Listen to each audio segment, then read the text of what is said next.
Class 1 से लेके 8 तक बहुत अधिक ठंड के कारण विद्यालय बंद कर दिए गए हैं। पर क्योंकि विद्यालय कल बंद हुए और आज स्कूल के रख रखाव के लिए विद्यालय आना पड़ा, तो कुछ बच्चे रास्ते में मिल गए और उनका कहना था, मैम आज कहानी कैसे सुनेंगे। तो मैंने कहा ठीक है, आज तुम तक कहानी पहुंचेगी, विद्यालय बंद है तो कोई बात नहीं है।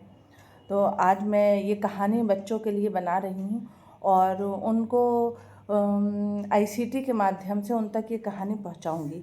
ये कहानी है दादी की सीख की, ऐसी कहानी कि जैसे कि आजकल का माहौल है, छोटी छोटी बात पे गुस्सा आ जाना, अपने आप का कंट्रोल खो देना, तो ऐसी ही ये कहानी है। एक छोटी सी लड़की थी जिसका नाम था अनमता, और उसको बहुत गुस्सा आता था, बहुत गुस्सा। उसके गुस्से से सारे लोग घर के परेशान थे और छोटी छोटी सी बात पे अपनी कॉपी फाड़ देना, अपनी किताब फाड़ देना और खाना फेंक देना, लड़ाई लड़ना आपस में छोटे बहन भाई से।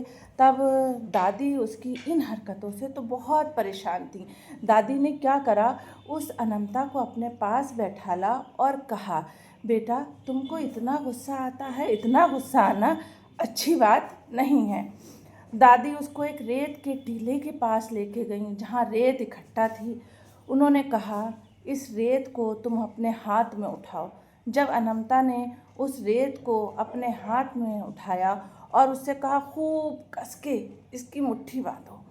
जब वो रेत को मुट्ठी में बांध रही थी, तब क्या हुआ, रेत जो थी वो उसके हाथ में रुकी ही नहीं और वो फिसलती चली गई। यहाँ तक इतना उसने प्रेशर लगाया उस रेत को रोकने के लिए कि उसके हाथ में दर्द होने लगा, और लेकिन उस दर्द के बाद भी उसका हाथ खाली रह गया। तब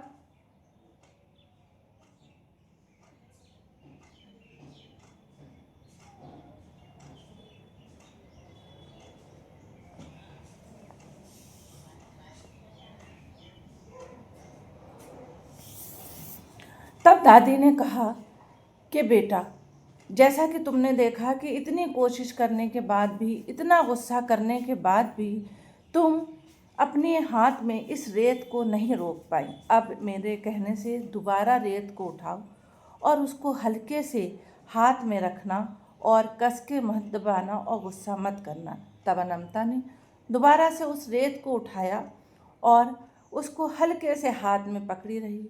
वो रेत उसके हाथ में घंटों तक रुकी रही। तब दादी ने उसे समझाया कि इसी तरीके से कोई भी काम हम आसानी से, जितना प्यार और सहजता से कर सकते हैं, वो काम गुस्से से नहीं हो सकता। अनमता बेटा, तुमने देखा कि जब इस रेत को तुमने आराम से अपने हाथ में पकड़ा, तब ये रेत तुम्हारे हाथ में रुकी रही, और जब तुमने इस रेत को गुस्से से दबा के पकड़ा, तब ये रेत तुम्हारे हाथों से फिसल गई। ऐसे ही दुनिया की सारी चीज़ें तुम प्यार, मोहब्बत और इंसानियत से पा सकती हो, पर गुस्से में सिर्फ अपना नुकसान होता है, अपना मानसिक स्वास्थ्य खराब होता है, अपना शारीरिक स्वास्थ्य खराब होता है। ये बात अनमता की समझ में आ गई और अनमता ने दादी से वादा करा, दादी अब मैं गुस्सा नहीं करूँगी, आराम से रहूँगी, सबसे प्यार से बोलूँगी, सबसे लड़ाई नहीं लड़ूँगी, अपने छोटे बहन भाई से प्यार करूँगी, अपने माता पिता का कहना मानूँगी, उनकी किसी भी बात पर मैं गुस्सा नहीं करूँगी। तो आज ये कहानी तुम्हारे पास तक पहुँचेगी बच्चों, और उसको कमेंट में लिखकर मुझे बताना कहानी कैसी लगी। घबराने की और इसकी कोई बात नहीं है कि तुम तक कहानियाँ नहीं पहुँचेंगी। मैं रोज़ तुम्हारे लिए एक कहानी भेजूँगी जब तक छुट्टी रहेगी, और चाहूँगी कि तुम लगातार उन कहानियों